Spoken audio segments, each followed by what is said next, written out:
সাকিব খান ঢাকা ক্যাপিটালসকে এতটা শক্তিশালী দল হিসেবে গঠন করতেছে, এতটা শক্তিশালী যা আইপিএল এ কোন দল এতটা শক্তিশালী ছিল না, কখনো ছিল না।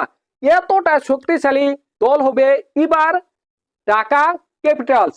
আপনি ভাবেন তো সাকিব খান এবার কাকে কাকে কিনবে, কাকে কাকে কিনতে পারে একবার ধারণা করেছেন?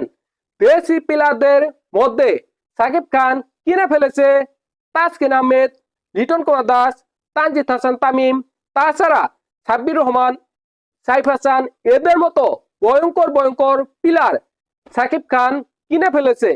তাছাড়া বিদেশি প্লেয়ার কিনেছে সাইনসা আফ্রিদি, পাকিস্তানের ভয়ঙ্কর বোলার। তাছাড়া কিনেছে ইংল্যান্ডের জেসন রয়, ভয়ঙ্কর ব্যাটার, টি-20-তে ভয়ঙ্কর ব্যাটার, এটা নিঃসন্দেহে বলা যায়। তাছাড়া কিনেছে ওয়েস্ট ইন্ডিজের পুরান পুরান বর্তমান বিশ্বের সবচেয়ে ভয়ঙ্কর ব্যাটার, এটা নিঃসন্দেহে বলা যায়।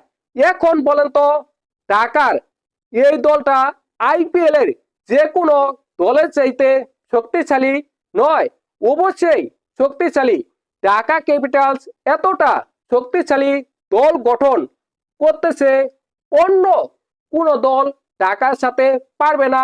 ঢাকা অপরাজিত চ্যাম্পিয়ন হতে পারে, এটা নিঃসন্দেহে বলা যায়। দেখেন একদিকে সাইনসা আফ্রিদি বোলিং করবে, অন্যদিকে বোলিং করবে তাসকিন আহমেদ। তাছাড়া একদিকে ব্যাটিং করবে লিটন কুমার দাস, সাইফ হাসান, এদের মতো ব্যাটার রয়েছে। তাছাড়া জেসন রয়, নিকোলাস পুরান, এদের মতো ভয়ঙ্কর ভয়ঙ্কর ব্যাটার।